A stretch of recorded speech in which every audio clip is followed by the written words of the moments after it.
biblical perspective to them. The topics we cover are wide-ranging: apologetics, theology, prophecy, creation and evolution, intelligent design, marriage, family, child-rearing, the millennial generation, friends and society, politics, economics, business, religious liberty, the Constitution, public policy, foreign policy, military policy, tensions in the Middle East, abortion, homosexuality, pornography, sexual ethics, media, technology, history, and America's godly heritage. We talk about anything that affects your faith, your family, or your freedom. So don't go anywhere, because Point of View starts right now.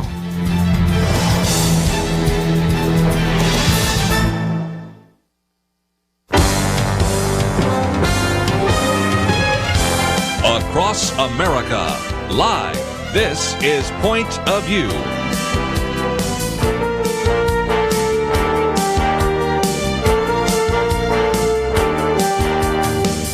And now, Kerby Anderson. Thank you for joining me today. You know, it is the day of the Wisconsin primary, and that might actually determine whether we have a contested Republican convention. So we'll see if Ted Cruz and Bernie Sanders are winners tonight or what actually takes place. So we'll talk about that tomorrow. We don't talk sports very often, but I have to at least say congratulations to Villanova. The basketball team won 77-74, and incredible buzzer beater 3-point shot by Chris Jenkins. And for those of you that like baseball, and I do, Rangers won 3-2 yesterday with one hit. It's the first time, maybe the only time in professional baseball, at least since 1900, as far as they can determine, that a team won an opening day with only one single base hit. So just a lot of fun things happening around the world, but we're going to spend some time today talking about what it means to be a VIP. No, not that kind of VIP. Vision, integrity, and purpose. We have back in the studio with us Dr. O.S. Hawkins. He has served in pastorates at First Baptist Church in Dallas and at Fort Lauderdale, Florida. He, for 18 years now, is the president of Guidestone Financial Resources, which serves more than 250,000 pastors and church staff and others, author of more than 25 books. And the last time we had him in here, we talked about the series, the James Code, the Jesus Code, the Joshua Code. This time we're going to be talking about VIP. And I might mention, even as we get into this, Dr. Hawkins, that all of the proceeds of these books go to Mission Dignity, which is an outstanding opportunity that people can not only learn from you, but also help those who really have a very significant need. Right, Kerby. We're on a mission to bring dignity to some forgotten people, and that is retired pastors, and in most cases they're widows now. 60% of the people are in the program are widows, and they pastor perhaps in the crossroads out there somewhere in seemingly forgotten places, and didn't make much money, lived in a church-owned home, retired, had to get out of that home, had really no place to go, not available to have funds for retirement. And so Mission Dignity comes along beside these good and godly people, and 10 years ago, we were able to give those in our program $50 a month extra that helped them. Now the neediest among them get $630 a month. One little lady wrote me recently, and she said, I get to eat at night now, and it's not just a piece of toast. A little 88-year-old pastor's widow. So all the royalties from all of our books go to support Mission Dignity. Well, let me just mention the James Code, the Jesus Code, the Joshua Code, 600,000? The last couple of years, they've sold 600,000 copies, which we're really grateful for, especially for the support of Mission Dignity. I might just mention you need to have all three of those books on your shelf. I do. And, of course, as I've said before, there are a couple of individuals that in my adult life have had such a profound impact in my life. And Jack Graham, a good friend of yours, is my pastor. You have been another one. I remember even when you were pastor at First Baptist Church, I began to collect O.S. Hawkins books that I found, and of course used to listen to you on KCBI, so you've always had a great impact. But these books are really helpful to you. You'll learn a lot more about memorizing key scripture verses. You'll learn a lot more about some of these key passages in the scriptures, and as you buy those, you'll also be helping some of those pastors' widows. And of course this new book, VIP, is the same thing. But we're not talking about very important people, are we? We're talking about vision, integrity, and purpose. Explain that. Really, Kerby, the book had its genesis when it dawned on me that we couldn't live in our world today, and especially in our English vernacular, without acronyms. Yes. Everything's an acronym. You introduced me as the CEO at Guidestone. I'm the CEO. I have a COO who has a CFP. I have a CFO that has a CPA. I have a CIO that has an MBA. We go to school to earn a BA, but we better make sure we score well on our GPA and do well on the SAT if we ever get a BA so we can get an MA. We're protected in this country today by the CIA and the FBI, and every April 15th, the IRS comes knocking on our door. I'm here today, cancer-free for 6 years because we caught it in a PSA test. And every year at my physical with Ken Cooper, I have an EKG. I use the ESV because I think the NIV is a little bit too much of an eclectic translation for me. We're in a wellness program at Guidestone. I better not see any of our people in a KFC. It's okay to have a BLT every once in a while. And even in our social media, it has a language all its own, LOL. Yes. And so perhaps there's no acronym that's muscled and maneuvered its way into our English vernacular like that one, VIP, very important person. You know, being important or perceived to be important is the life goal of too many people today. And so what I'm doing in VIP is changing that acronym from meaning very important person to very influential person, because what we want to do is challenge people to be people of influence. The world has its own way of forgetting those who perceive themselves to be important, but it has a long memory when it comes to those who've really been an influence in our lives. You know, you open the book with a story about a very famous passage of the prodigal son. And of course, you have the prodigal son return, and it would be nice if it ends right there. But then the next step, you have the older son who is so upset. And you use that as an illustration that some of us are looking for importance, and pretty good example there of an individual who's looking in the wrong place for importance. Exactly. And again, what the thesis of the book is to teach us how to be influential. And you know, that it's an interesting word. I love to study the etymology of words. And the word influence comes from two words in Latin, in and flow. And the word picture is of a mighty river that's flowing deep and crystal clear and with a strong current that circumvents all kinds of obstacles in its way. And these little tributaries and these little creeks and streams flow into it and are carried away in its flow. And that's where we get the word influence. It means that we live our lives with such depth and such clearness that others are caught up in our flow. And that's really what the word influence really means. Well, in the very back of the book, you have a whole list of very influential people. And one of those I just mentioned a minute ago was Jack Graham. You guys were preacher boys together. You've known each other for 50 years. You play golf together. You preach together. Of course, your wife, Susie's in here, and some of the others. And so that really should be the goal of the Christian life. And that is to be a positive influence for Christ, shouldn't we? It certainly should be. No one, and I'll talk about this near the end, but no one had the lasting influence on this world like the Lord Jesus Christ. And so, I was caught up in his flow long years ago as a 17-year-old boy. Jack Graham was there the day I was saved. You mentioned him. Yes. And I've been caught up in his flow ever since. Yes, well, and they have in you as well. We need to take a break. We're going to come back, though. For those of you taking some notes, you might write down VIP, and V stands for vision, and we're going to be talking about that. When there is no vision, of course, the people are not going to do very well, and we'll get into what that means. And then the issue of integrity, that's the I. And integrity, a very important principle to actually be integrated.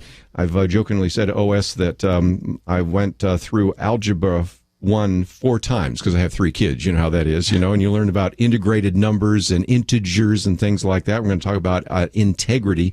And then finally, we're going to talk about the issue of purpose and what kind of purpose we might have. If you'd like to join us today, you certainly can, but this may be one where you want to sit back and listen. And so we've got a couple of links there. First of all, we've got a link to O.S. Hawkins' website. It's oshawkins.com.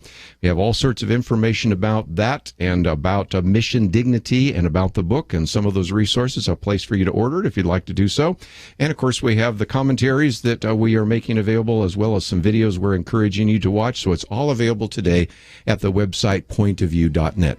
Let's take a break and number those pages: Vision, Integrity, and Purpose, VIP, so you can be a very influential person. All that coming up right after this.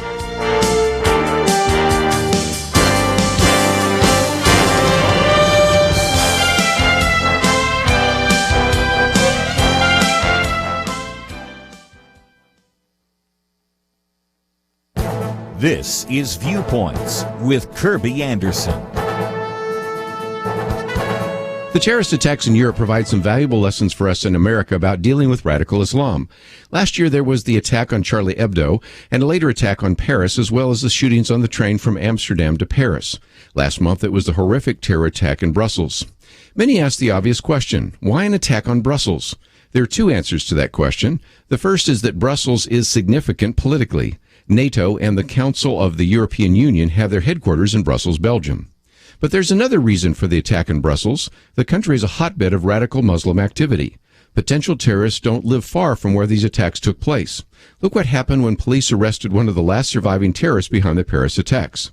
They found Salah Abdeslam in a neighborhood of Brussels. He had been there for months. The Belgian media reported that the community knew that a fugitive justice was hiding in their midst. In fact, when the police came to arrest him, people in the community threw garbage and bottles at the police. Will there be more terrorist attacks in Europe? It is a virtual certainty for two reasons. First, you have neighborhoods in Europe that willingly shelter terrorists and then protest when the police arrive to catch someone responsible for these terrorist attacks. Second, they are able to freely move throughout Europe with little or no scrutiny. These are some important lessons for the United States to learn from Europe. They have a number of no-go zones where terrorism is allowed to fester and flourish. Our political leaders must make sure that they never have such places in America. And we should also see what happens when a country no longer pays attention to its borders. The terrorist attacks in Europe provide some valuable lessons. The real question is whether we're willing to learn from them. I'm Kirby Anderson, and that's my point of view.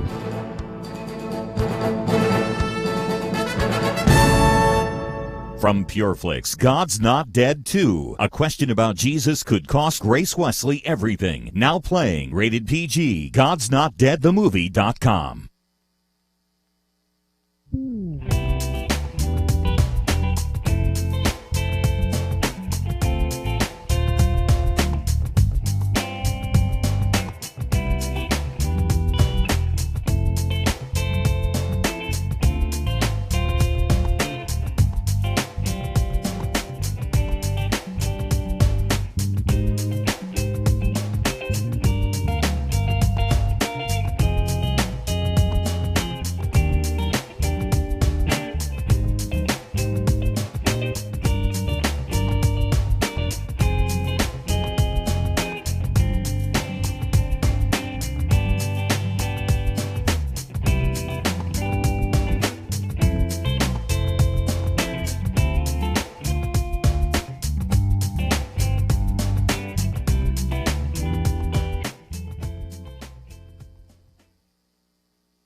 You're listening to Point of View, your listener-supported source for truth. Privileged to have in studio with us today Dr. O.S. Hawkins. His new book out is VIP, Very Influential Person, How to Influence with Vision, Integrity, and Purpose. And I kind of encourage you to kind of follow along. So you might, if you're taking some notes, put down the word vision. And, of course, where there is no vision, the people perish. And, of course, that's from Proverbs. And that's what Solomon was talking about. So what about this idea of vision? What do we need to know about that? Yeah, Kirby, the premise of this book is there are three very important things that go into people who have others caught up in their flow and influence others. Yes. One is they're people of vision. They know where they're going. I'm not really influenced by people unless they know where they're going. Right. The other is integrity. They know who they are. And the other is purpose. They know why they're here. So if you can figure out where you're going and who you are and why you're here, you're well on your way to being a person of purpose. And that the first thing is about vision, VIP. V is really for vision. People who influence others are people of vision. You just mentioned that passage in Proverbs that says, where there's no vision, no spirit of conquest, the people go back, the people perish. That Hebrew word most of the time is translated go back in the Old Testament, like the children of Israel murmured in the wilderness, wanted to go back to Egypt. Right. So they have no direction. So when you don't have any vision, you don't have any real direction in life. So it's an easy thing, Kirby, to say, man, you need to have vision if you're going to be a person of purpose, but most people don't know where to get vision. And vision is just like developing vision is like the birth of a baby. It goes through stages. The first stage is conception. With birth, when the seed of a man and the egg of a woman come together in conception, those two tiny specks of protoplasm begin to grow with all the intricacies of a nervous system, respiratory system, and all that. And the same is true of the vision. It begins with conception, when the seed that God gives a man or a woman plants it in their heart in their own private time alone with him, and conception takes place. They begin to see themselves not for who they are, but who they could be, just like Simon Peter. The first time our Lord ever saw Simon, he did a play on words in Greek. He said, "You're a little pebble, but you're going to be a great rock." Yeah. And he sees us not for who we are, but the potential of who we could be. So a vision begins when we understand and we get that seed from God of what we could do. Then the second stage is gestation. You know, Susie we have two daughters, and when she was pregnant with our daughters, I mean, it was weeks, actually a few months before you could really see anything that she was showing, but something was happening inside her. It was growing, and all of a sudden it began to show. And that's the way it is when someone gets a vision. It begins to grow inside of them, and they meditate on it, and they let it grow. They devote themselves to thinking about it, praying about it, studying about it, meditating about it, letting the Word begin to feed it, and it grows in them. And the problem comes with a lot of people. I've seen this in ministry a lot. A lot of people have visions that are stillborn because they don't gestate them. They get it, and they just try to birth it out there too soon. So gestation is important. Then the third stage in birth is birth. When the baby's born, you pass out some people pass out cigars, I guess, and they celebrate the birth of a baby. And that is the way it is with a vision, that you've conceived and gestated. Then you get it out there, let people see it in its birth.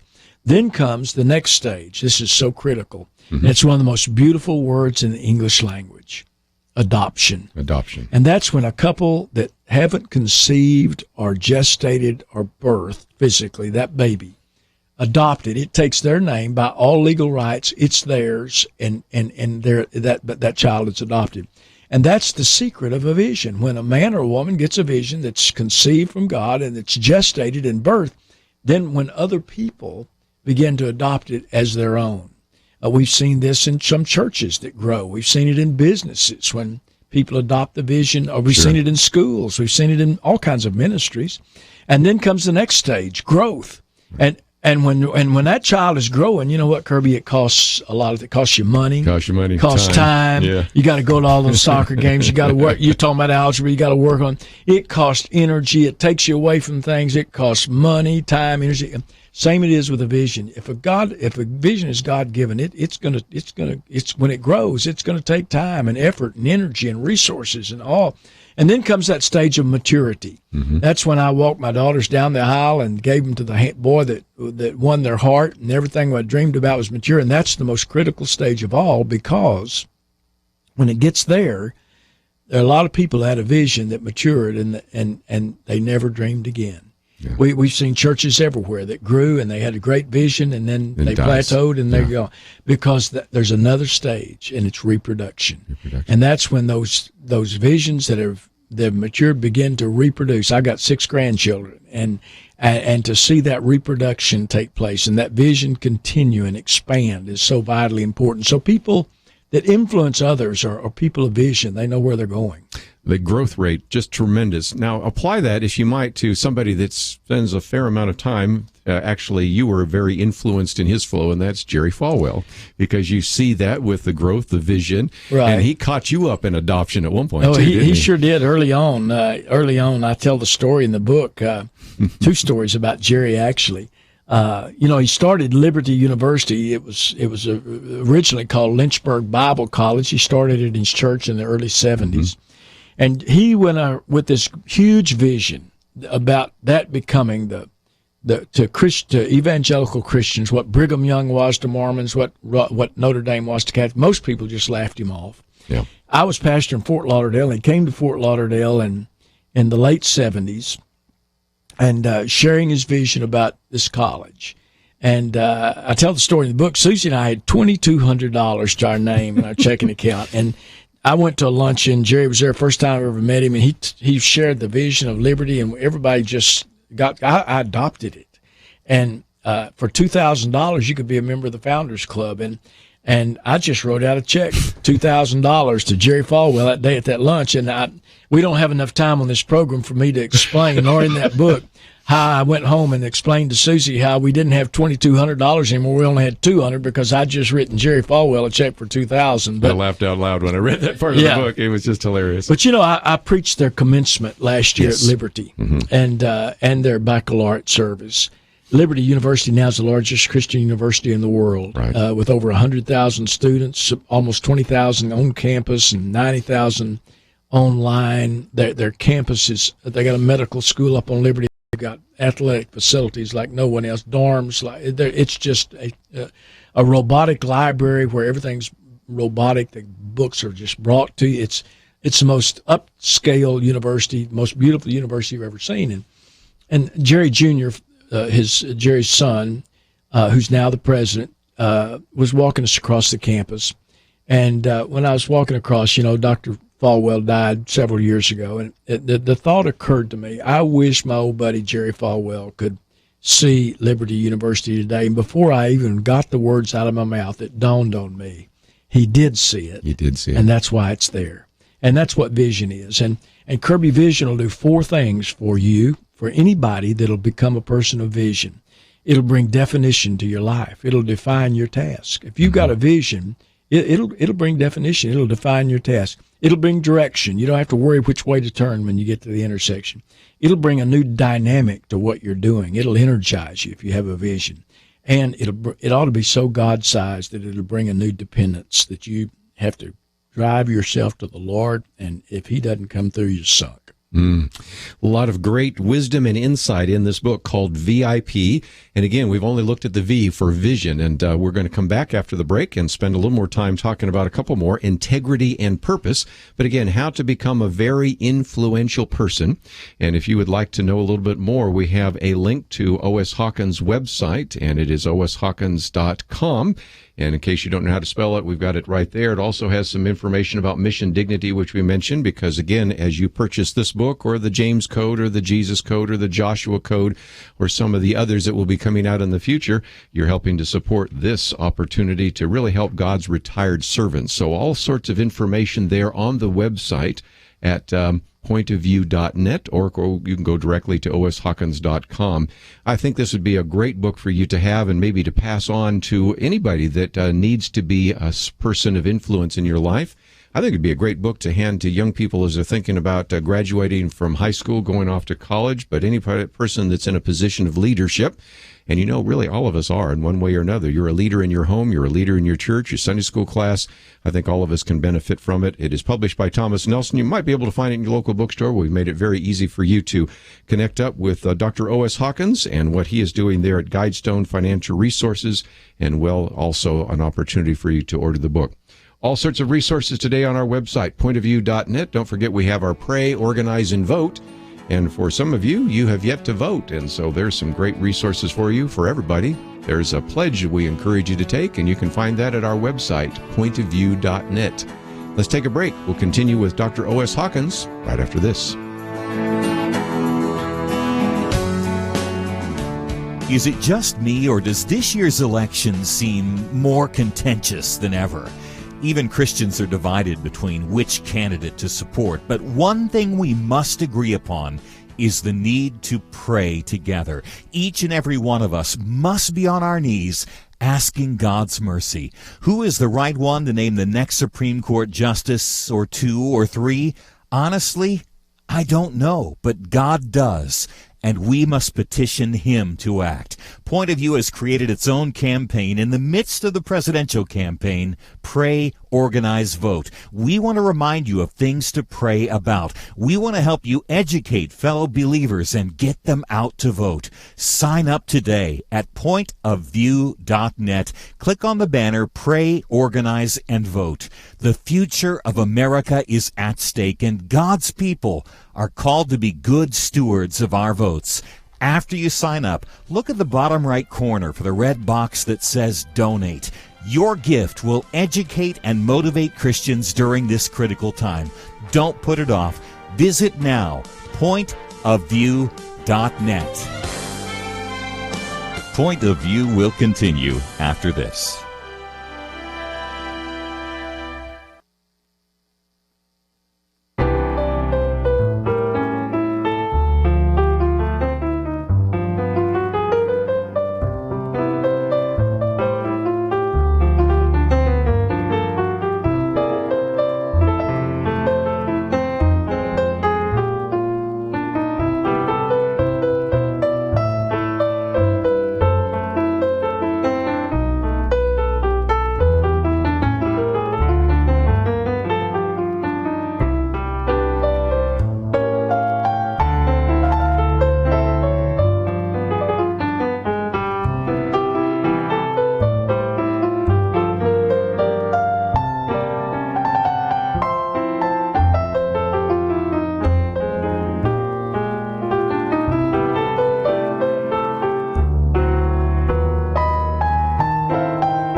listening to Point of View.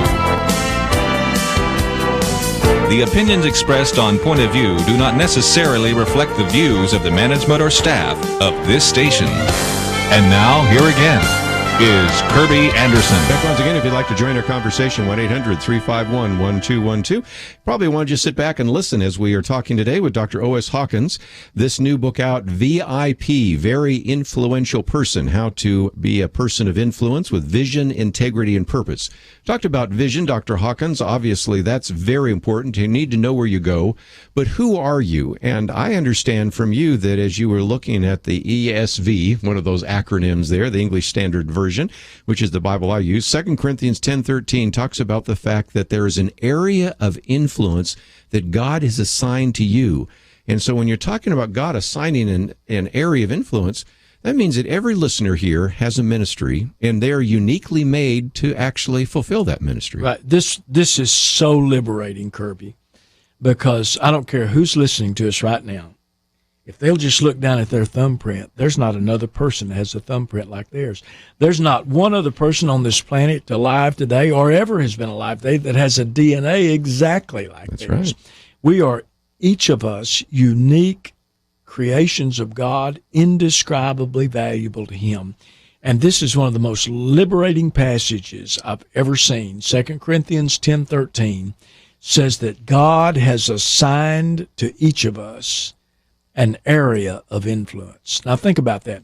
Somewhere there's someone to reach. Somewhere there's something to do for each listener out there today that no one can do like they can do, because God, even though we may not be aware of it, we need to wake up to it, because God has assigned a specific sphere of influence, an area of influence to us individually.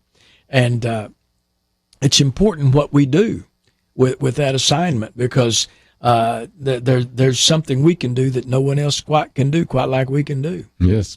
Well, and again, that would say that it doesn't matter whether you're in ministry or not, whether you're in a boardroom or in a machine shop. We have had, unfortunately, this kind of sacred secular split that says, okay, those of us, quote, in the ministry get to have ministry, and everybody else just gives money, or maybe praise for it. But there is a place for ministry for everybody, right? And, and Paul was, it's interesting what Paul said about ministry to the Colossians, and then also in Acts 20 when he left Ephesus to see their face no more in Acts 20, and they wept together. He said, I commend you to God and to the ministry. Now, he was talking to lay people there. He said, I commend you to God and to the ministry you have received from the Lord. And to the Colossians, he said, take heed to the ministry you've received from the Lord. When Paul talked about ministry, he talked about being a received ministry. Yes. That it wasn't ours. Kerby, I cringe a little bit anytime I hear somebody say, my ministry. Oh, boy. I've never thought I had a ministry, because I've just simply received a ministry and an area of influence. Well said. From the Lord. There's a difference in an achieved ministry and a received ministry. An achieved ministry seeks the applause and the amen of men. A received ministry seeks the applause and the amen of God. An achieved ministry may succeed even though it fails. Yeah. If you know what I mean. I know. A received ministry may fail in the eyes of some men, though it succeeds in the eyes of God. So Paul said we've received this ministry. So I don't care whether we're a pastor or whether we're on an assembly line or whether we're a doctor or a nurse or a lawyer or a waitress or whomever we are. Each of us has received this ministry from God, that there's someone we can reach like no one else can reach like we can reach. There's something for us to do no one can do like we can do, because God has assigned an area of influence to us. Now, if we're going to do that, we've got to be people of vision. We've got to know where we're going. But as you mentioned, we also have to be people of integrity and know who we are. Let's talk about integrity. There's a whole section you have here on Daniel, and I guess I'm stealing a little bit from your future book, because I know that you're going to have the Daniel Code coming out here, and we really want to have you on the show to talk about that. But here's a great example of a person that had incredible integrity, and you put this in a section, integrity is revealed in public life. Oh, boy, haven't we seen this lately, haven't we? For whether we have it or not. Yes. But, that goes back to a really important important premise about integrity. Just like vision, people say, well, I want to be a person of vision. I just don't know how. And that's why we walk them through that growth process. Mm-hmm. The same is true with integrity. We live in the small things and large things, right? Yeah. We live in four worlds, and people need to realize that we don't just have our being in one world. Mm-hmm. Every one of us live in four worlds. We have a private world we live in. No one goes into that private world. No one knows our wives, our husbands, those closest to us. They don't know all of our thoughts. No one lives in our private world except us and God, who the Bible says knows our anxious thoughts, knows everything about us, numbered the hairs of our heads. So we have a private world in which we live. Secondly, we have a personal world in where we live. And in that world are those who know us in the dynamic of these close interpersonal relationships, know us like we really are. Husband, wife, kids, those that live behind the closed doors with us. And if we're fortunate in life, beyond our immediate family, maybe one or two, or at the most maybe three friends who really know us like we really are, who really live in our personal world. And then we have a third world in which we live, and that's our professional world. And in that world, we know a lot of folks. Maybe we don't know them privately, much less personally, but we interact with them in the professional setting. For some of us, dozens, for some scores, or for some hundreds of people in the professional world. Then there's that one other world in which we live, and that's the public world. Some people call it their public persona. And that's that world in which people live who don't know us privately, personally, or even professionally, but they hear our name and they form an opinion one way or another. So it begs the question, where is integrity rooted?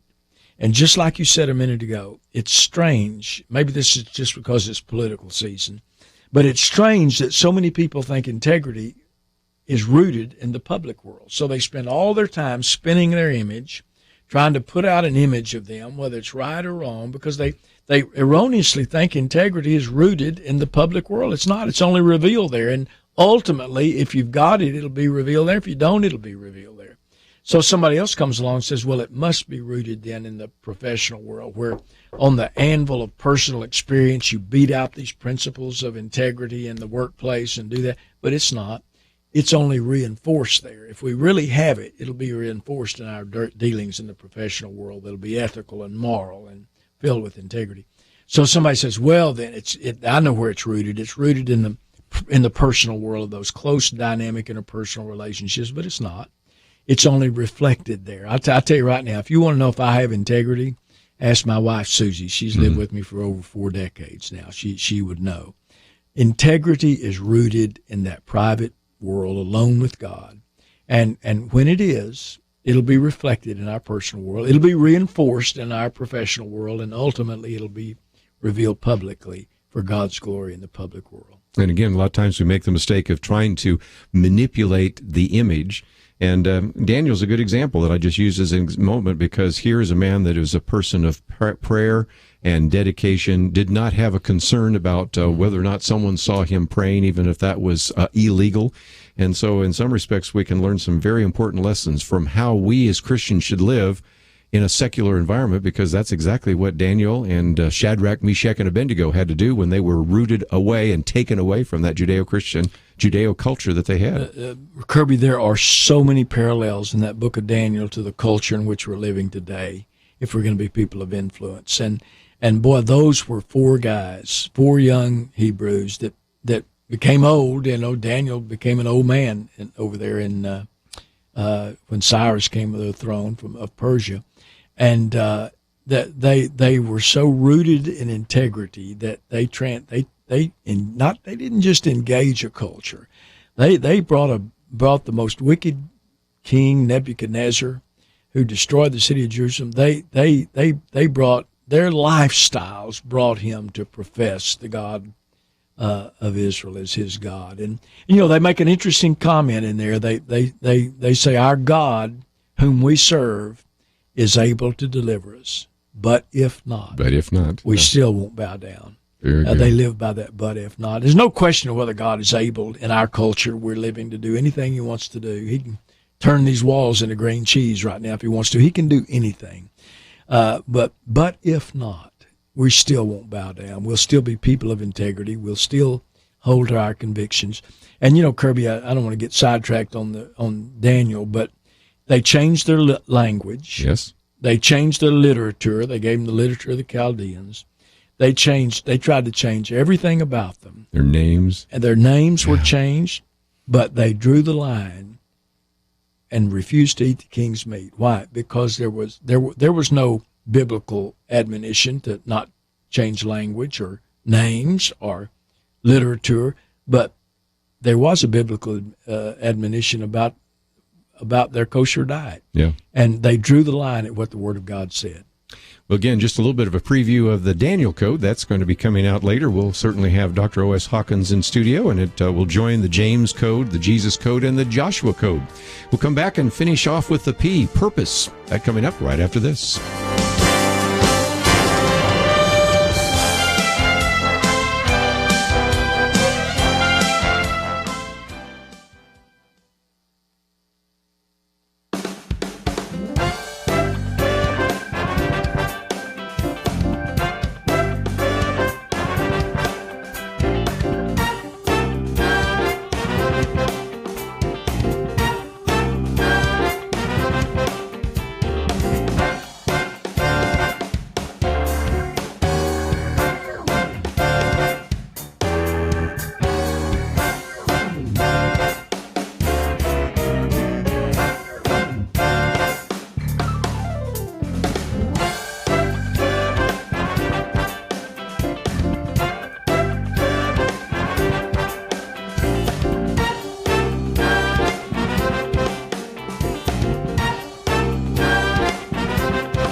Now, back to Point of View, your listener-supported source for truth. Time for a few more minutes. In studio with us today, Dr. O.S. Hawkins. Let me just mention that if you'd like more information about him, you can go to our website, pointofview.net, or just go to oshawkins.com.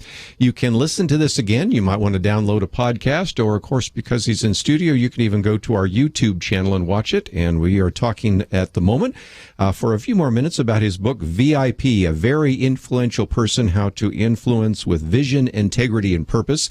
The P is purpose. And one of the things I've heard you talk about, not only in the book, but in your sermons, are tombstones. You can learn a lot about you can. people of them tombstones, can't you? Yeah, I love reading epitaphs of people, But, the greatest epitaph ever said of anyone, well, I think, was said of of King David. And Paul talked about it in his first recorded sermon in Pisidian Antioch. It's recorded in Acts 13:36. And he said, David served God's purpose in his own generation and fell asleep. Yeah. And, the P in VIP is for purpose.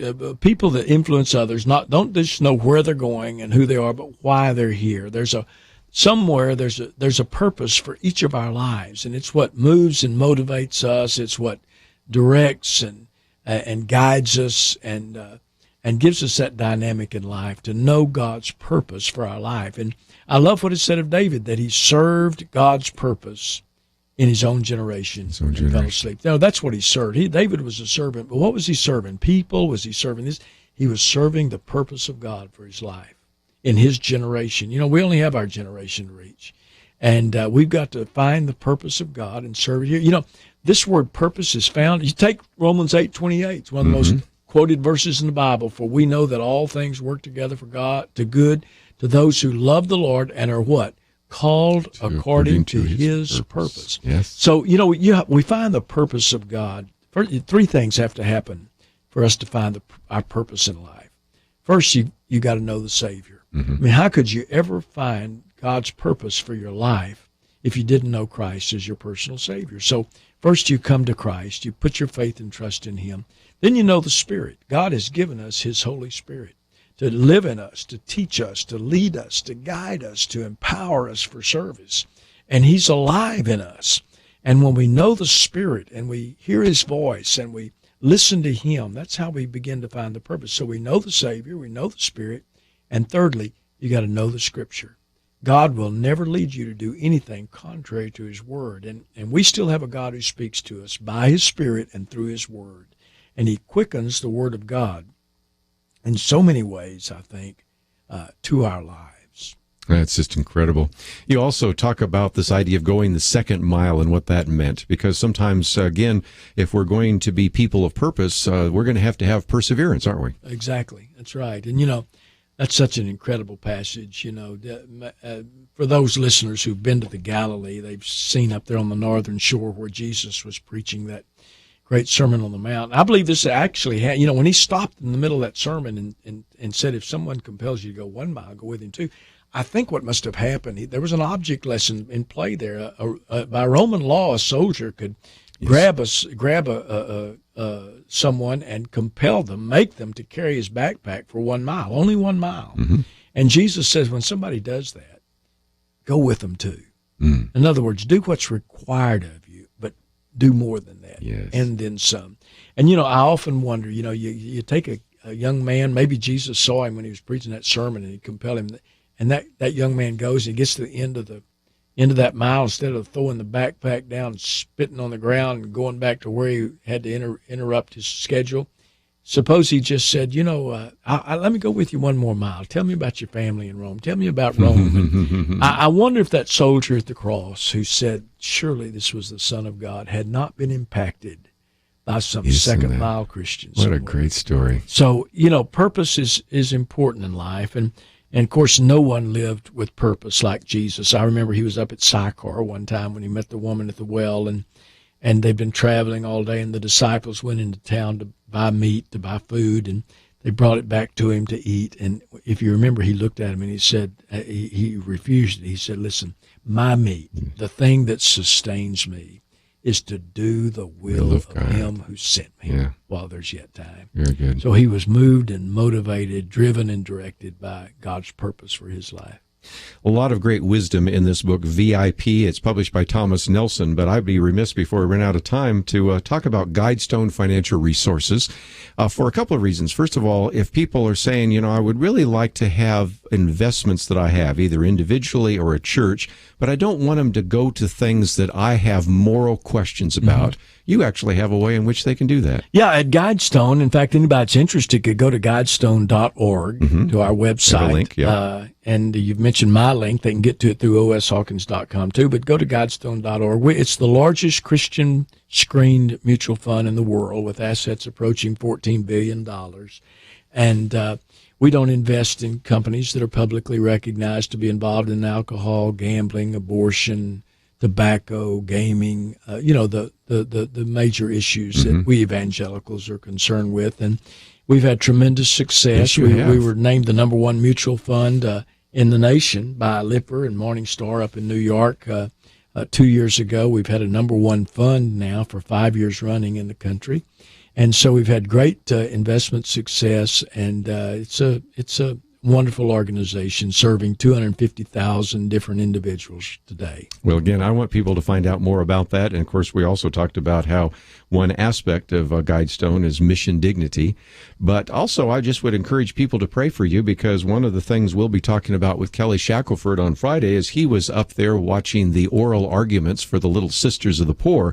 Well, Guidestone is part of that very important suit as well. So weren't you there? I was there. I was there. I saw Kelly there, and we were at the Supreme Court. And, we're a co-plaintiff with the Little Sisters of the Poor, Guidestone. We're not going to allow the government to force us to provide abortifacient. It's not an issue for us of contraceptions. In our health program, we provide contraceptions, but there are 2 or 3 of those pills that are abortifacients that cause abortions, and we're not going to provide them. And they're telling us we have to, and have to pay for them. We're not going to do it. So we file suit, and they coupled us with the Little Sisters of the Poor. Great partners. I love those. You got to meet them. Oh, yes. Listen, I spent 2 days with them, and we had the greatest time. They were the most precious people, good and godly women whose whole ministry is to minister to people who are dying. And it's just a shame that we've got a government today that tries to tell that people like that, nuns who've devoted themselves to Christian service to people who are dying, that they've got to, in their health program, provide something that's morally repugnant to them. It's amazing that we got to this place, but we're praying God will give us favor. It's even more amazing that you have a case, first Hobby Lobby having to go to the Supreme Court, Exactly. and now the Little Sisters of the Poor and Guidestone having to go to the Supreme Court. And this is why we talk about the fact that elections have consequences, so pay attention to who's running and how they stand on some of these issues of religious liberty. Dr. O.S. Hawkins, just always great to have you in studio. Thank you, Kirby, so much, and I appreciate you giving us a little help on VIP. I hope it'll be a blessing to people. Well, again, James Code, Jesus Code, Joshua Code, Mission Dignity, and one Daniel Code coming up in the future. So all sorts of books. Can I say one other thing? Liberty University is giving VIP to every graduate this spring. It's really designed to be a book to give to graduates. So I know churches. I know my own church, Prestonwood, is giving one to all its graduates. Jack told me, and it's just a great gift to give to a graduate this year also. Well, I did mention that, but let me mention it again. I think for any person in position of leadership, and really all of us in one way or another are leaders, you're going to benefit and learn how to be a very influential person, how to influence with vision, integrity, and purpose. And you've seen what Liberty University is doing. By the way, you'll learn a lot more about Jerry Falwell and Liberty University in this book. So again, I think you'll enjoy it. Dr. O.S. Hawkins has been with us. We need to take a break. We're going to come back and change topics. All that coming up right after this.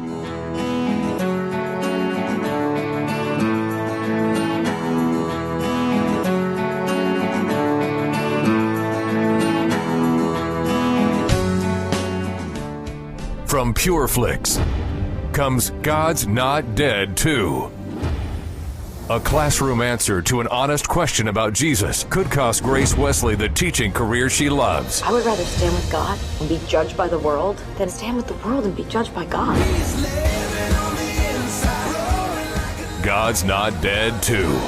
Now playing. Rated PG. Parental guidance suggested. More information is available at godsnotdead.com. In case you didn't know it, there's a presidential election in November, and it's shaping up like something out of Judges chapter 9 in the Bible. Our country is as divided as ever, and it's time for Christians to pull out our secret weapon. Yes, we must vote. Yes, we need to organize others to join us, but most important, we need to pray. We need to pray. Point of View will help you do that when you sign up for our Pray, Organize, Vote campaign at pointofview.net. Pointofview.net. Click on the banner, Pray, Organize, Vote. Stay informed. Get practical tools at pointofview.net.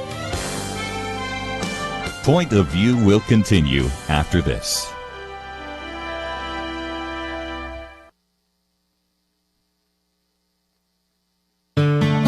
I just thank God for y'all. I listen to you every day, truly. I wanted to thank y'all for everything you do each day to inform Christian families and our community about the things we can do, and just the way you're so informative. I listen to you daily and love you guys and appreciate you so much. God bless you, Kerby, for keeping this show so on track and for the decades of wonderful help to this nation that Point of View has been. We're all big fans of your work, and we pray that God will just prosper it. As a Christian, over the years that I've followed this program, I am constantly challenged to be on guard and to evaluate what's going on. And if for no other reason, to protect the caliber and the truth of your programming, I need to participate and to back your program financially to ensure that the truth stays out there for people to hear, to view, and to be a part of.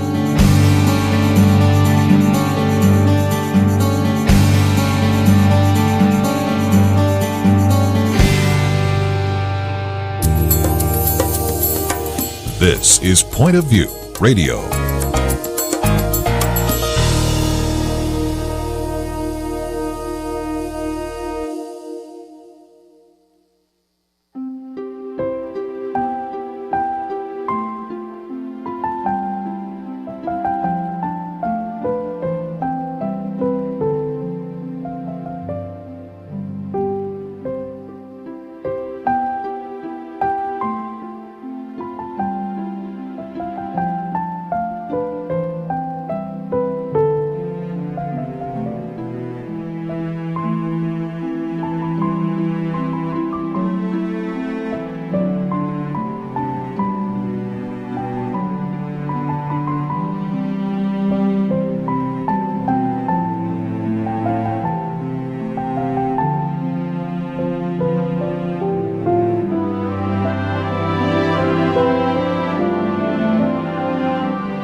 Hi, this is Kirby Anderson. You know, each day we take on the tough issues and provide a biblical perspective to them. The topics we cover are wide-ranging: apologetics, theology, prophecy, creation and evolution, intelligent design, marriage, family, child-rearing, the millennial generation, trends in society, politics, economics, business, religious liberty, the Constitution, public policy, foreign policy, military policy, tensions in the Middle East, abortion, homosexuality, pornography, sexual ethics, media, technology, history, and America's godly heritage.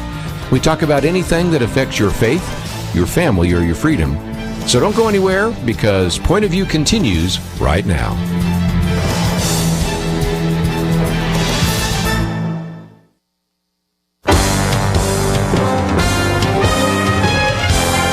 Across America, live. This is Point of View.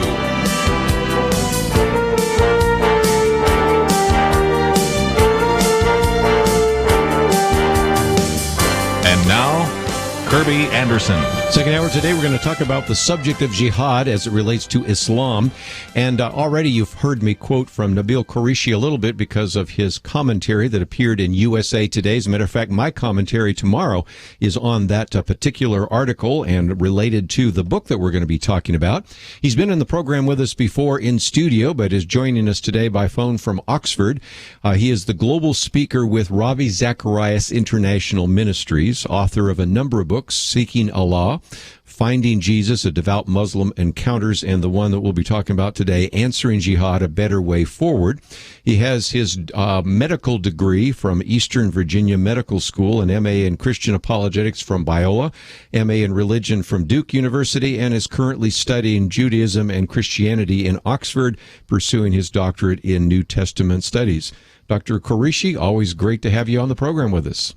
Thanks for having me, Kirby. I might just mention that article that appeared in USA Today we have quoted from already. I, of course, used it for a commentary, and I thought it was a good way not only to promote your book, but to expose a wider audience to kind of the spiritual pilgrimage you went through when you began to confront this issue of jihad. Yeah, I appreciate that, and actually received a bunch of responses from various Muslims, and so I've recently written another one that's in the Huffington Post, just went up yesterday. Well, we'll put that up on there as well and connect to people. This new book, which is published by Zondervan, Answering Jihad, A Better Way Forward, about 170 pages, very good. And I guess, Nabeel Qureshi, let's, if we can, maybe have you tell a little bit of your story, because it's very relevant, because you grew up in a family that was Muslim, but it also was very pro-American, because after all, you had several family members that served in the military, and they always told you that you are to support the nation, and that also that religion, especially Islam, was a religion of peace. But then later you came to, if you will, a realization that some of what you had heard before might not necessarily be true. But tell us a little bit of your background. Yeah, that's exactly right. My family is from Pakistan, but I was born in the U.S. My family told me that Islam is a religion of peace, that I should pursue Allah to win his favor, that I should do everything he requires of me, and to pray the 5 daily prayers, to recite portions of the Quran regularly. So I read the entire Quran in Arabic by the age of 5, memorized the last 7 chapters so I could recite them during the daily prayers. It was a very devout practice of Islam, and I loved Islam. It wasn't something that I held in contradistinction to my identity. I believed myself to be an American Muslim, both American and Muslim.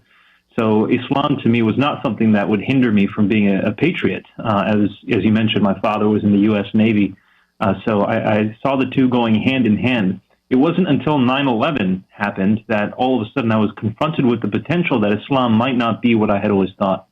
Well, and I think that's important because you began to study this in a way that maybe some of our listeners did as well, because 9/11 was a little bit of a wake-up call. And even recently, I have put together another commentary on something that Andrew McCarthy did back in 1993. And back then, back in 1993, not as many people were thinking about Islam, but he was actually prosecuting the terrorist cell that tried to, that first bombing of the World Trade Center. And as he began to want to investigate and eventually prosecute Omar Abdel al-Rahman, who was the blind sheikh, he said, well, I better read the Quran and make sure that I at least have some understanding of it. And he felt that he would be reading it and that he would find that Omar Abdel Rahman would actually be misquoting the Quran, and found out, no, he's quoting it quite accurately. And so whether it was Andrew McCarthy in the 1990s or you after 9/11, you began to realize that even though Islam is portrayed as a religion of peace, you can find quite a number of verses that call for actual violent jihad, don't there? Well, you're absolutely right. There are a variety of verses in the Quran. Just as there are in the Bible, of course, 66 different books, the Quran has, well, it's one book. It's not 66 different books, but it has a variety of different topics that it covers. Sometimes it sounds quite peaceful, and at other times it sounds quite violent. How do we stitch this together? Now, if you ask the average Western Muslim, they will say that the violent verses ought to be seen in light of the overarching peaceful ones. Mm-hmm. Is that true? The fact of the matter is, when you start studying the development of the Quran, it starts out peacefully with Muhammad's life. During the first 13 years that Muhammad claimed to be a prophet, he was peaceful. He never fought a single battle. Part of that has to do with the fact that he had less than 100 followers.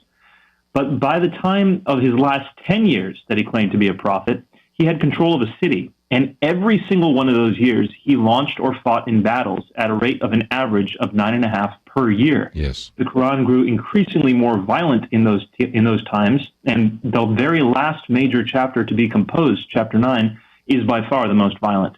Well, and again, I've encouraged people sometimes if they were to just read one chapter of the Quran, Surah 9, they'll run in jihad continuously, and even though it's the 9th chapter, chronologically it's the last. So talk about this principle, they call it abrogation, of the later surahs, the later passages abrogate or invalidate the previous ones. How do we explain that? This is a very interesting phenomenon in Islam. Muhammad would receive what he would say were revelations, and then later he would give something that seemed to contradict it. And people would say, how are you giving contradictory revelations? It sounds like you're just forging things. And there's a response that Muhammad gives, which is recorded in the Quran, chapter 2, verse 106. And you can see a parallel one in chapter 16, verse 101. Basically, it says, is not Allah able to give a new revelation that supersedes old ones? Doesn't he have the power to do all that he wills? So in other words, later passages abrogate earlier passages if the two seem to conflict. This is a standard doctrine within Islam, and it has been for the past 14 centuries. So therefore, the earlier passages in the Quran that tend to be more peaceful, many of the commentators in the classical era of Islam said that those were abrogated, they were canceled by chapter 9 of the Quran.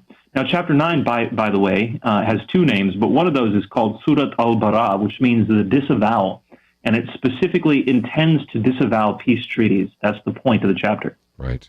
So again, let's take a break, and when we come back, we're going to get into a little more detail. This book is quite readable, and so if you've always wanted to understand this concept of jihad, and especially the whole concept of Islam, it does a very good job in a short number of passages. 18 different questions. The first 6 have to do with the origins of jihad, and we'll get into that in a little bit more detail after the break. Then we'll talk about jihad today. What about radical Islam? Does Islam maybe need a reformation, and what that might mean?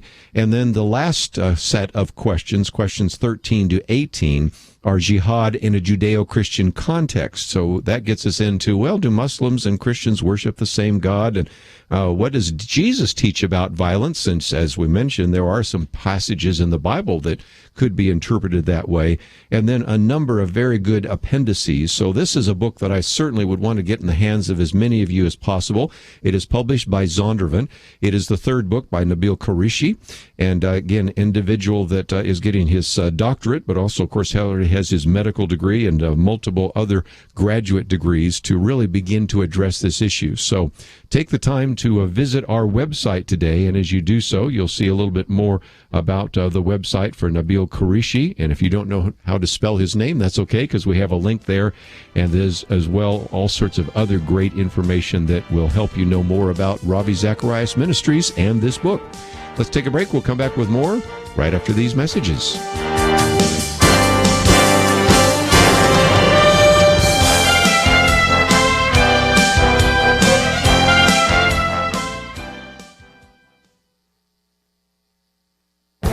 This is Viewpoints with Kerby Anderson.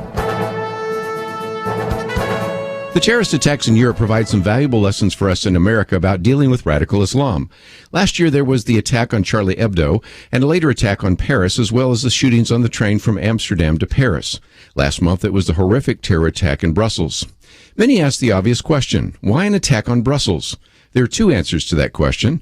The first is that Brussels is significant politically. NATO and the Council of the European Union have their headquarters in Brussels, Belgium. But there's another reason for the attack in Brussels. The country is a hotbed of radical Muslim activity. Potential terrorists don't live far from where these attacks took place. Look what happened when police arrested one of the last surviving terrorists behind the Paris attacks. They found Salah Abdeslam in a neighborhood of Brussels. He had been there for months. The Belgian media reported that the community knew that a fugitive justice was hiding in their midst.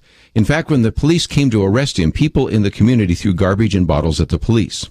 Will there be more terrorist attacks in Europe? It is a virtual certainty for two reasons.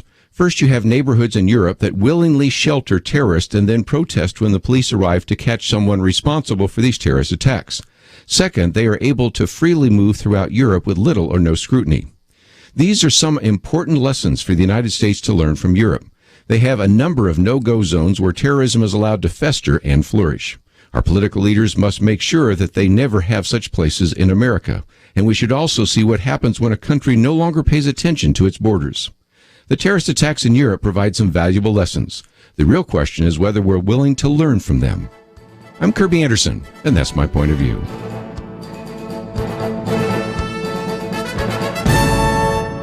From PureFlix, God's Not Dead 2. A question about Jesus could cost Grace Wesley everything. Now playing, rated PG. God'sNotDeadTheMovie.com.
You're listening to Point of View, your listener-supported source for truth. Privileged to have with us today Dr. Nabeel Qureshi as we talk about his book, Answering Jihad, A Better Way Forward.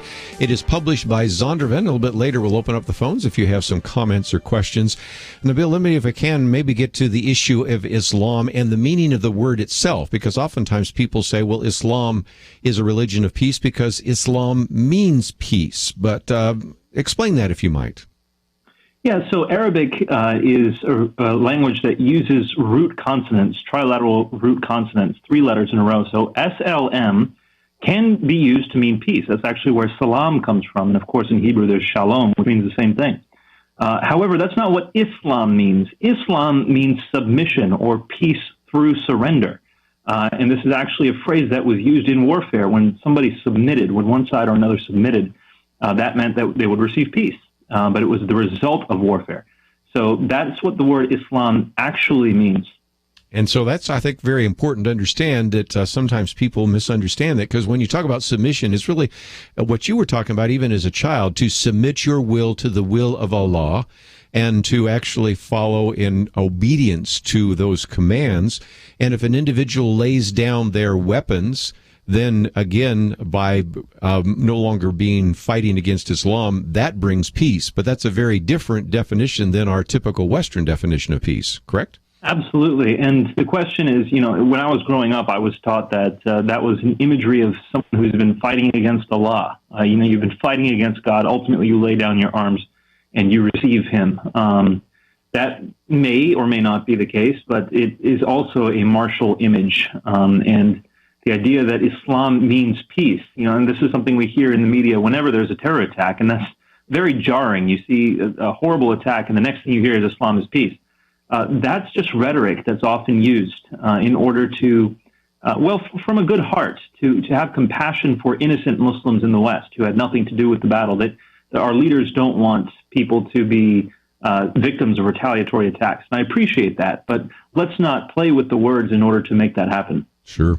Now, again, Islam is based upon 5 pillars, but again, you talk about the idea that there could be a 6th pillar, and this would be the pillar of jihad. And how do you have individuals in this country, most of whom are peace-loving, is it that they take these verses of jihad and contextualize those and say, well, those apply maybe only to the time of Muhammad, or are they just unaware of those verses, or all of that? Yeah, I think we need to step into the mentality of the average Muslim, which is why I wrote my first book, Seeking Allah, Finding Jesus. It's to help people see Islam the way Muslims see Islam. Muslim does not exegete the Quran directly. They receive their teachings about Islam from their teachers, from their elders, from their environment. And so they believe what they believe because it's what they've been told to believe about Islam, generally speaking. So they haven't gone to the Quran to draw out their own theology. And so when you bring up some of these verses that are quite obviously violent, they try to fit it into the paradigm that they have in their mind, but they don't know how.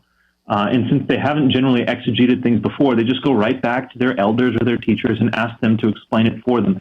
So the average Muslim in the West is basically just telling you what they truly believe. They're not lying, but they haven't done the work of actually systematically understanding what the text is saying.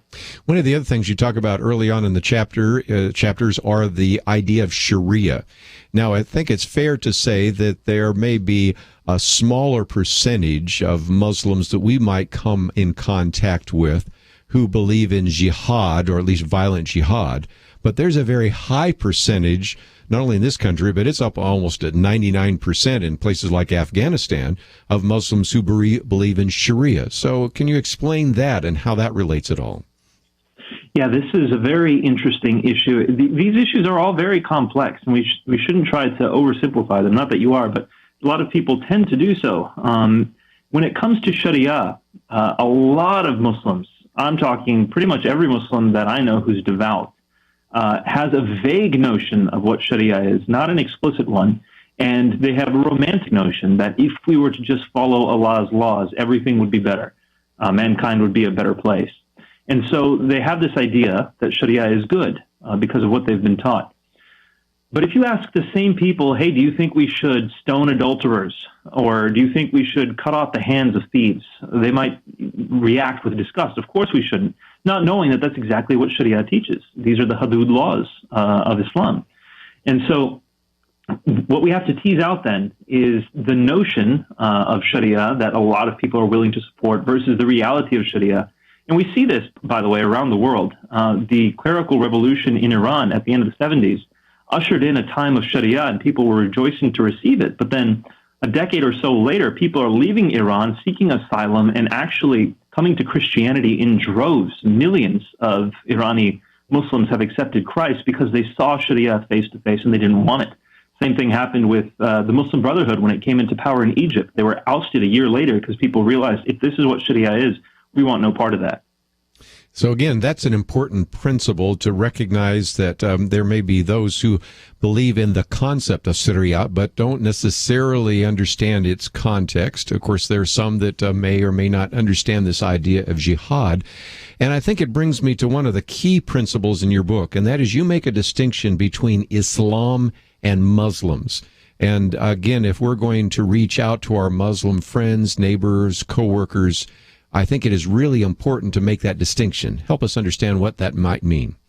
And this is going to the heart of the reason why I wrote the book. There's so much confusion in the air, so much disagreement, so much misunderstanding. On the one hand, you have people who will say Islam is a religion of peace, and therefore, if the terrorists have committed violence, they can't possibly be representing Islam. They're not Muslim. And on the other hand, you have people who are saying that Islam is inherently violent, and therefore all Muslims are latent threats. Both of those views are very problematic. The one on the left tends to deny the truth about the matter, whereas the one on the right tends to ignore the compassion we're called to have towards innocent people. So when it comes to Muslims, and Islam. I think we should be able to criticize Islam while still intentionally loving Muslims. Now, the problem is, the moment you criticize Islam, people are going to accuse you of being Islamophobic, right.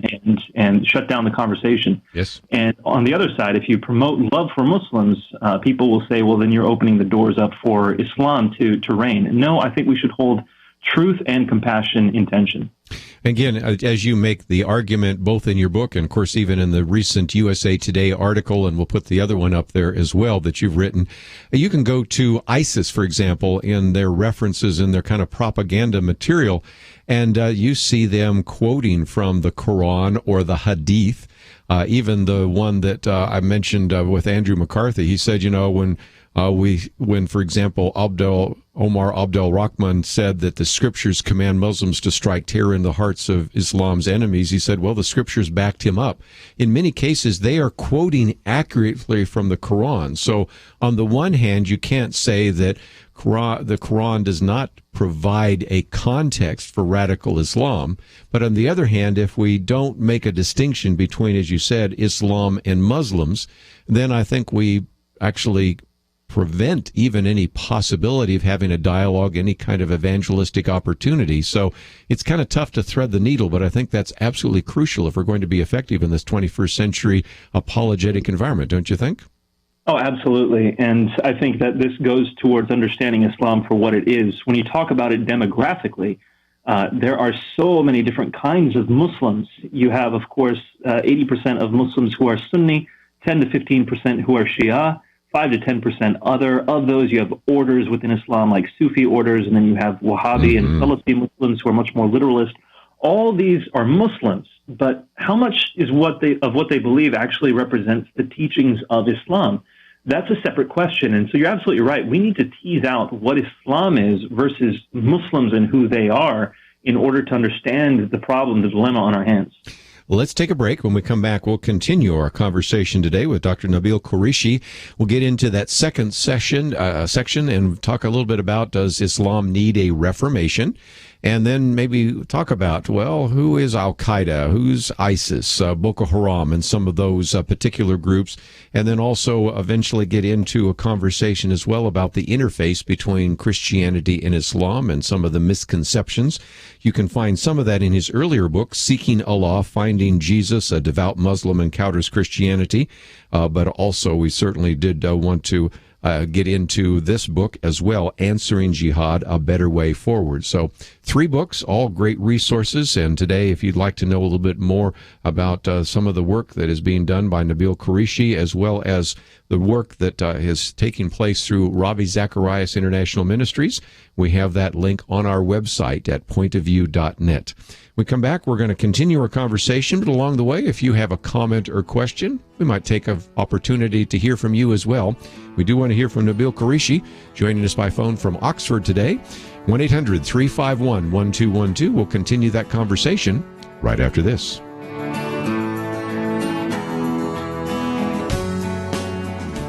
Is it just me, or does this year's election seem more contentious than ever? Even Christians are divided between which candidate to support, but one thing we must agree upon is the need to pray together. Each and every one of us must be on our knees asking God's mercy. Who is the right one to name the next Supreme Court justice, or 2 or 3? Honestly, I don't know, but God does. And we must petition Him to act. Point of View has created its own campaign in the midst of the presidential campaign, Pray, Organize, Vote. We want to remind you of things to pray about. We want to help you educate fellow believers and get them out to vote. Sign up today at pointofview.net. Click on the banner, Pray, Organize, and Vote. The future of America is at stake, and God's people are called to be good stewards of our votes. After you sign up, look at the bottom right corner for the red box that says Donate. Your gift will educate and motivate Christians during this critical time. Don't put it off. Visit now, pointofview.net. Point of View will continue after this.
listening to Point of View.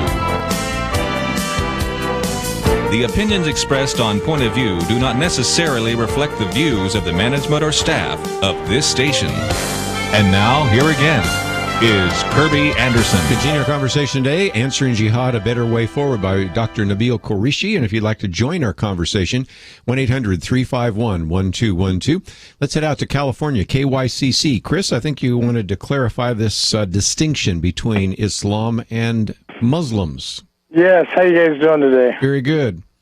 Well, here's my thing is that I don't see a difference. Both of them believe in the Quran.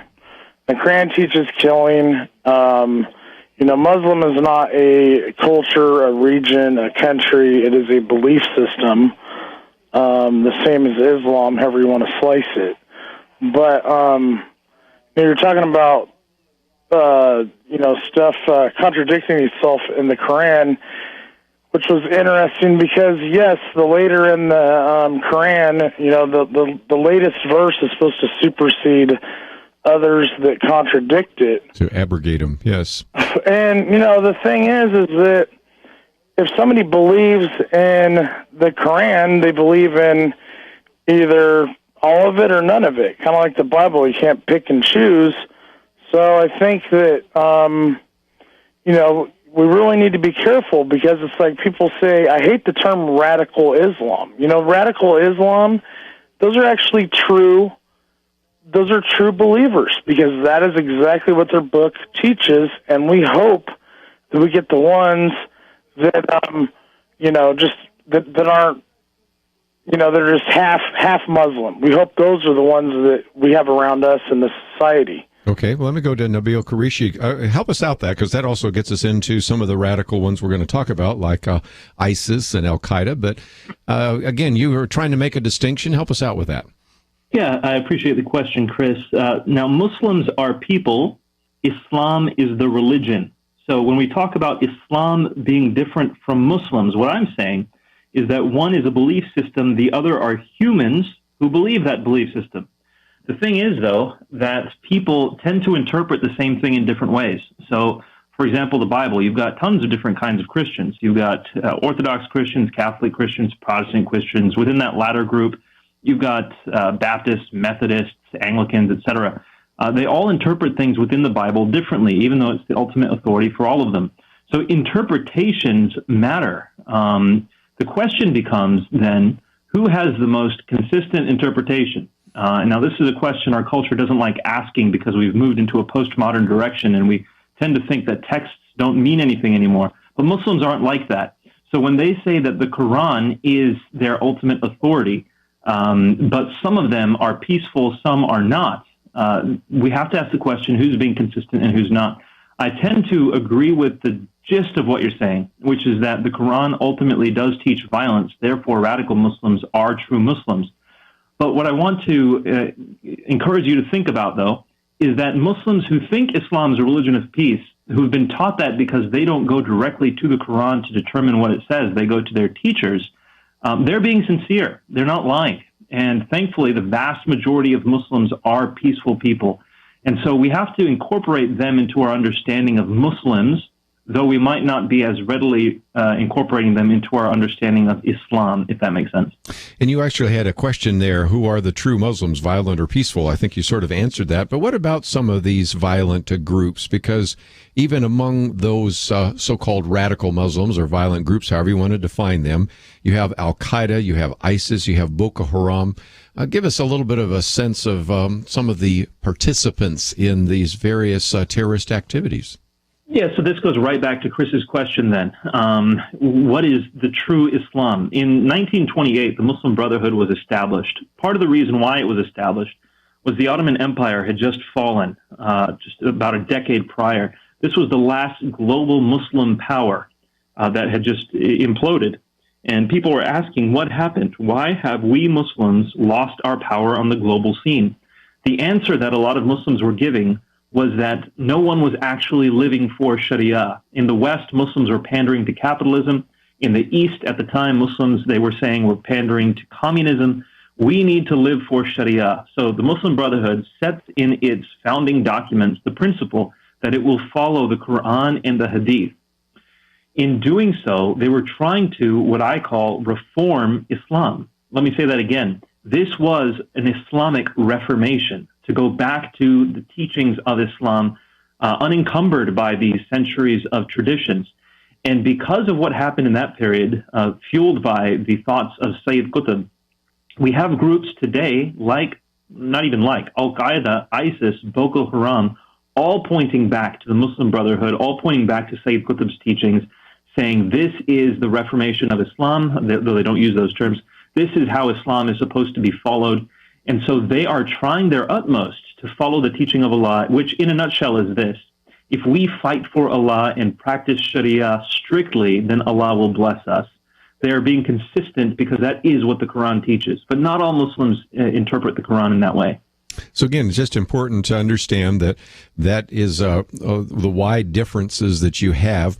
But again, your argument is that you have violent Muslims. And so I guess the obvious next question that you address in the book is, why are Muslims being radicalized? How is it that a person can move from being, say, have a belief in moderate Islam to embracing radical Islam? How does that take place?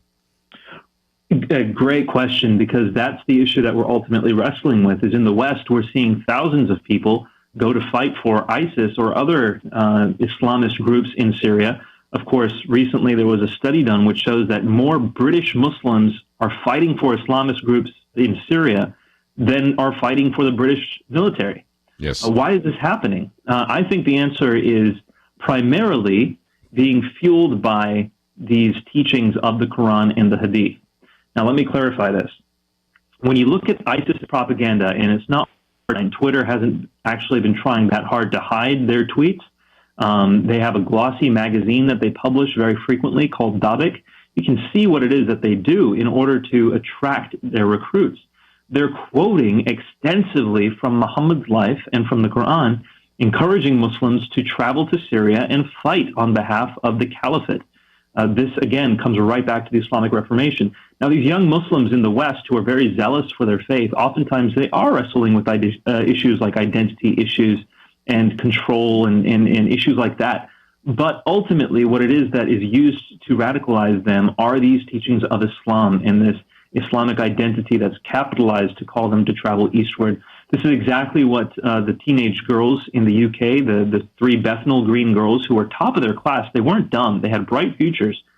They decided to travel to Syria when their parents finally got in touch with them and said, "Why have you done this to us?" The girls said, "If only you understood what Islam actually teaches, then you would understand why we have joined ISIS."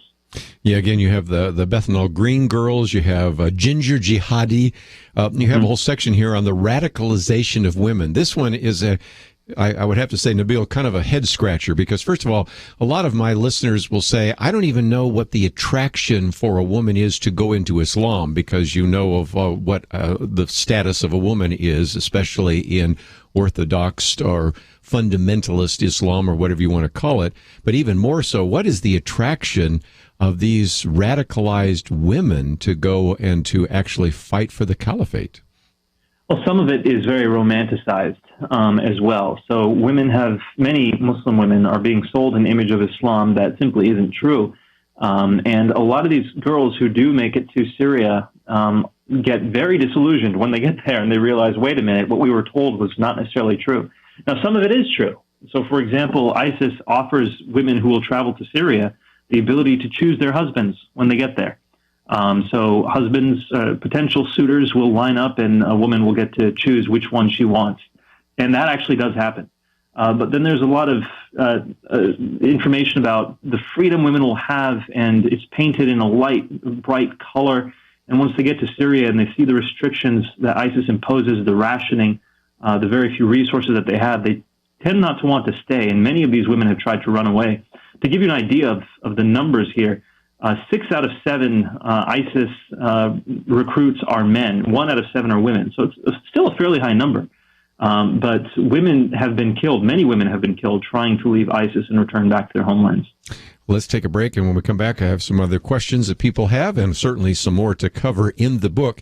If you've just joined us talking about the book, Answering Jihad, A Better Way Forward, it is written by Dr. Nabeel Qureshi, and the first part is on the origins of jihad. We've sort of covered some of that.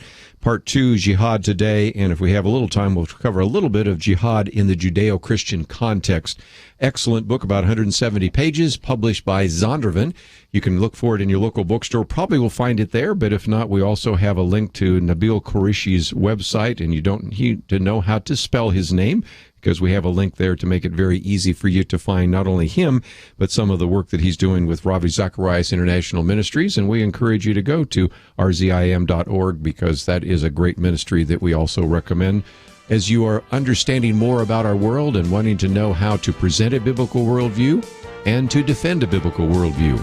We'll come back with more right after this.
Now, back to Point of View, your listener-supported source for truth. Pleased to have with us for just a few more minutes Dr. Nabeel Qureshi. I might just mention his books. First of all, of course, we mentioned earlier, Seeking Allah, Finding Jesus, A Devout Muslim Encounters Christianity.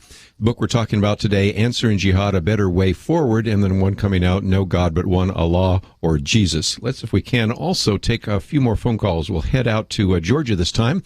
And Ken, you're on with Nabeel Qureshi. What's your question? Good afternoon, Kirby, and to you, Dr. Qureshi. An honor to talk with you. I quickly, when your book came out and heard that you had joined RZIM, This was a wonderful read, a well put together book, and I thoroughly enjoyed it. I'm looking forward to getting your other books.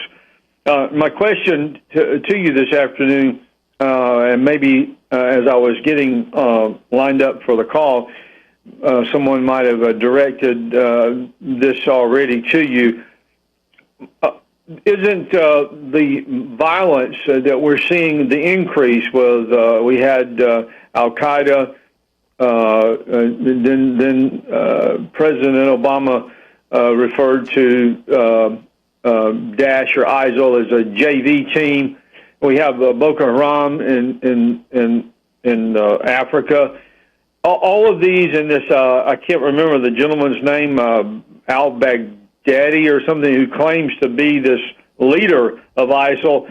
Is this all an attempt to establish a caliphate that everybody wants to claim, king of the hill? And then just a side question, your friend that with you through college, Mark Middleburg, how is he doing? And that's what I wanted to ask. Sure. So we got the ISIS and al-Baghdadi. Always have a little trouble with that. And, of course, Mike Middleton and a few other things that you've got. Middleburg, yeah. Yeah, thanks so much, Ken. I appreciate your kind words. In a sense, you're right as far as there are various Muslim groups vying for power here, but there is an ideological purpose behind it, and some of these groups are coming in line with that. So, for example, even though ISIS is in the Middle East, in Syria and Iraq and elsewhere, they have extended their tendrils. Boko Haram is actually no longer called Boko Haram. They are now called the African province of ISIS. Last year, they submitted their allegiance to ISIS. So now it's just one big ISIS. Wow. And that is what we're seeing. The question you would want to ask is why, if these are different groups vying for power? And the answer is no, they're ultimately trying to do the same thing, which is follow Islam. And Boko Haram saw that and their allegiance to ISIS. So that's part of it. My friend from college is doing very well. He is ministering to millions of Muslims, and I say that literally because he is able to be broadcast into the Middle East, and many Muslims will call in talk show with him, and many people have accepted Christ through the ministry he's doing, myself included. So thank you so much for asking. I appreciate your support. Well, again, this book, I think, is just a good way to begin to think through some of these issues. And I guess the one question that some people might want to also address is, how do we explain jihad? Because you have a chapter, for example, how jihad compares with the Crusades, and a lot of people have referred to jihad as a holy war. And you think that that's not really, first of all, accurate nor helpful in terms of the way in which we communicate this idea of jihad. So explain, if you might. Yeah, the semantics of the term holy war imports this connotation of the Crusades. And the fact is that jihad is not at all like the Crusades. The term holy war tends to bring with it the ideas of fighting, specifically, again, in the Crusades, to liberate these lands from Muslims who had conquered it. Now, let me just give you a little bit of context on the Crusades. A lot of people just throw the Crusades out there as a conversation stopper. The fact is, even though there were tremendous atrocities in the Crusades, they were only launched as a response after 2/3 of the Christian world had been conquered by Muslims. Yes. So we need to understand that context. 2/3 of the Muslim world the Christian world had been conquered by Muslims, and the Crusades were launched as a defense. All the same, though, the term holy war, as it applies to the Crusades, doesn't really apply to jihad. Jihad is a commandment within Islam, and we talked about this briefly, Kirby, towards the beginning. The chapter 9, verse 44 and 45 of the Quran make it very clear that if you as a Muslim are not willing to fight in jihad, you're actually a hypocrite, and you're not really a real Muslim. And then when you look at the 6 books of hadith that are considered the most reliable, every single one of them has a book on the 5 pillars of Islam. These are the 5 things that are commanded of all Muslims. Immediately following those is their book on jihad, which shows you the place that jihad has in the worldview of these early Muslims, at least. So jihad is different from the Crusades in that it's a commandment for the average Muslim, according to the Quran, of course, the average Muslim doesn't necessarily see it that way, and I'm honestly thankful for that. Yes. Just before we run out of time, let's talk about the best way to answer jihad. You talk about we need to be proactive, not reactive, and certainly your book begins to provide a way to answer jihad, doesn't it? And that's my hope. This is the very reason I wrote the book, was to be able to help people see Muslims appropriately while also understanding that Islam is a religion that in its core has always taught violence. So my mom, for example, she wears a burqa. My sister wears the hijab. I have lots of Muslim immigrants who are my relatives. In fact, all my aunts and uncles. I see a lot of rhetoric which tries to say that all Muslims who come to the West are potential threats. That's not true. What we need to do is engage our Muslim neighbors with the love that Christ calls us to have. And I'm speaking specifically to Christians here because I think Christians have the answer that nobody else has, which is when you love people who very well may be our enemies, and I don't think the average Muslim is, but Christ loved us. While we were yet sinners, Christ died for us. He was willing to love us when we were his enemies. He commands us to, this is not a polite suggestion, he commands us to, at the end of Matthew chapter 5, love those who do not love us. I think we will be able to befriend and deter Muslims who would otherwise become radicalized, like the one in San Bernardino, to understand his Western neighbors, his Christian neighbors, and perhaps even leave Islam and become Christian himself. I might just mention that we do have a link to your website, NabeelQureshi.com, and also, of course, you can go to RZIM, which is Ravi Zacharias International Ministries. There's a way in which they can find out more about your speaking schedule, about your book, and certainly appreciate the fact that we've been able to talk about two of those books. Look forward to the next book coming out, and we'd love to have you back on Point of View. Thank you so much for having me, Kerby. It was a pleasure. It's always good to have you on, and we have quoted from you.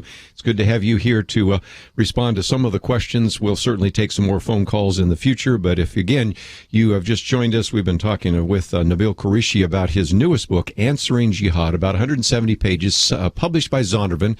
You should be able to find it in your local bookstore, but if not, we certainly have a way in which you can order it, and I might just mention some of his other books. Of course, we've mentioned Seeking Allah, Finding Jesus, a Devout Muslim Encounters Christianity, and No God But One, Allah or Jesus. A former Muslim investigates the evidence for Islam and Christianity. Some great resources, and again, I would encourage you to not only find out more about Nabeel Qureshi, but also Ravi Zacharias International Ministries.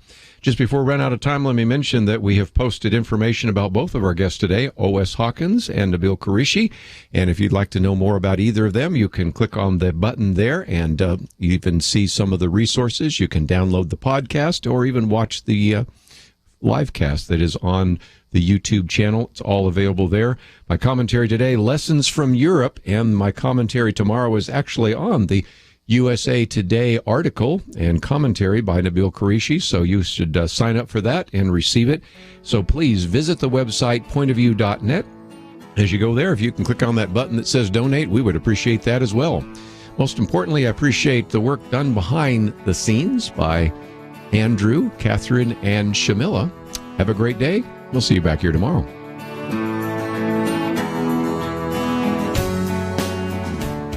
From Pure Flix comes God's Not Dead 2.